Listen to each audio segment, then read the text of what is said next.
Have you ever felt like life is getting in the way of your grief? That just going through the day-to-day of what you need to do, and then maybe something big happens. It's a normal life thing, but it's big, and your grief gets enmeshed with it. This distinctly has happened to me 3 times in my life, and most recently last week. So if you know me, I'm Christy Bundakumar. I'm a psychiatric nurse practitioner. I have been through enormous grief, both traumatic grief and just grief of the loss of children and my husband. And my husband most recently, so it's been about 4 months since my husband passed away. And I'm like kind of struggling with taking care of myself, regular everyday life of going to the gym. I really like yoga, and I was trying to get back into yoga and really fighting with myself of, I don't want to go to the gym. And I decide, okay, I'm going to go. I get on my gym clothes and I'm walking out the door and I hear running water. And so I go back to the bathroom thinking, did I leave the faucet on? And the sound got further away and it wasn't the faucet. So I walk back where I heard it and I go into this room that's kind of like my gym.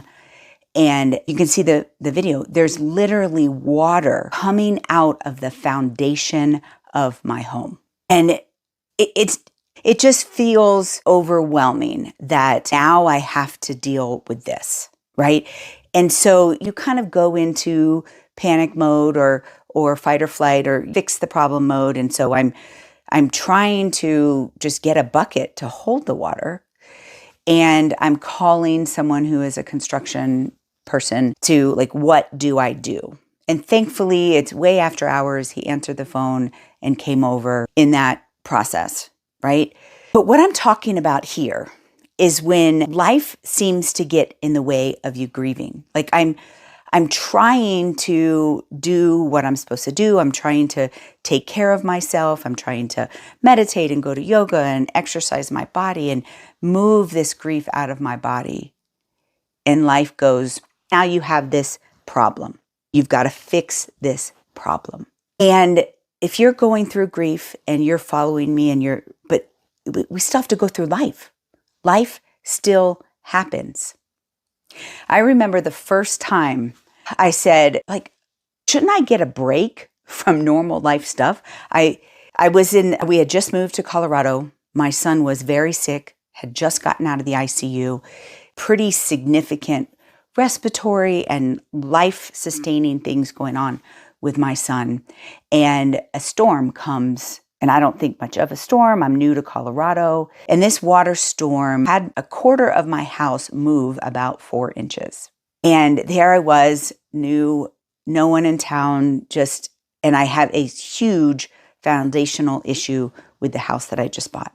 Why can't I get a break from normal life stuff? Right? That is a hardship. It's a hardship that could happen to anybody. And if you own a house, something always happens, right? There's something that costs $5,000, $10,000+ that you have to address in taking care of your house. But you would think when you are grieving that you have this severe emotional pain that you are trying to do the right thing with, that life would give you a break. But it doesn't. My husband has wrecked a car in the midst of us raising our kids and multiple things going on with our kids. My son was having catastrophic seizures after seizure, and my daughters were exhibiting their trauma in ways that were very, very stressful and grief for me. And he wrecks the car, right? Those kinds of things still happen. So what do you do? You want to just break down and say, forget it, right? And in a lot of my videos, I talk about the Mentally Strong method. And I do believe on your mental health journey, you need to be doing the Mentally Strong method. And the basis of it is thinking through your problems, organizing them, and making choices in line with what you want, right? But in the midst of water flowing into my house, I'm not stopping to do a thought map. I'm not stopping to work on myself from a mental, emotional state. Sometimes in life, and even after grief, you got to just quickly think through your problems, organize them, and make choices in line with what you want, right? And that includes the negative talk, right? Because I could have gone down a spiral of, oh, I should have never bought this house. All 3 of my family members died in this house. It clearly has foundational issues, like this whole thing. But I also have worked through a lot of my grief, and I know that I never want to sell this house because I cherish their life and their death that occurred right here. So it's important to me. And because I've already did kind of that internal work and I am processing my grief, I was able to make a quick think, organize, and choose. Now, that doesn't mean I didn't call this construction guy crying. Yes, I did.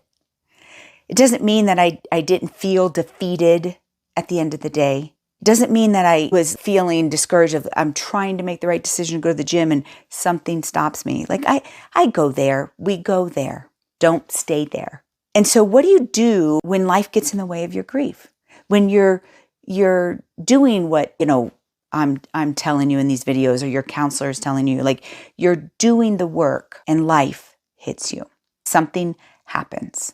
Maybe multiple things happen. I was talking to someone who lost her husband, and her husband was the sole financial person in the home. And there was no clear plan if he were to pass, how she would take care of herself. They were living paycheck to paycheck. They didn't have like extra resources to plan for that. And there was multiple things that were happening. She might lose her house. She couldn't buy new school clothes for the kids going to school. These were real life problems complicating the grief. So what do you do in that situation? Eventually, you take the time to do the whole mentally strong method. But the mentally strong method really can be boiled down to 3 words: think, organize, choose. So I want you to make a list of your problems. And then I want you to put the options for those problems. What are your options? For my leaking foundation, I could have made a claim with the insurance company, got an engineer, waited the process of using a large construction company, likely costing about $20,000, and a time frame, which it is rainy season, so it could have gotten worse each time it rained here in Colorado Springs. My other choice was to have this person who knew how to secure the foundation and just do it and never get reimbursed for that money. Or I could do nothing, right? I mean, doing nothing is always an option. What would be the pros and cons of doing nothing? And then, take those options and do a pro and con for each of those options. The pro for going through insurance was I could have no out-of-pocket cost. The con could be the time frame. It could get worse, and maybe they don't pay for it anyway because they might claim it as flood, and I don't have flood insurance. The pros and cons of doing it quickly, and just go through your options and doing a pro and con of each. And I suggest writing these things down, because when you write stuff down, it just begins to make a little more sense. It gives it some structure. So I have a choice opportunity that you can download that is kind of a quick think, organize, choose. So you're listing your problems, and it may be more than one, but we're only listing the urgent problems, right? Because the chronic problems or the problems that can wait, you might want to do a whole mentally strong method session, because there's probably a lot of emotion behind some of those decisions and how it's impacting you. So we're just writing down the urgent problems. And in that, you're writing down all of your options. And this is where I challenge you, is because oftentimes I hear patients tell me, oh, but I have no money for this, or I don't have this, or that. Like all of the negative, like there is no option. There's options. There's always options. And one of those options could be doing nothing, but I'd like you to put a pro and con on that. Other options, resources. Going back to the woman I just told you that her husband died, and now there's this financial downfall of, legit life problems that are happening in the midst of her grief. What can you do? She is involved in a church. I encouraged her that one of her options right? I'm not telling you what you should or should not do. But one of your options is reaching out to the church for help. And she immediately kind of, I don't want to. Let's put the pros and cons. The pro, they're helpful. They give you some financial resources.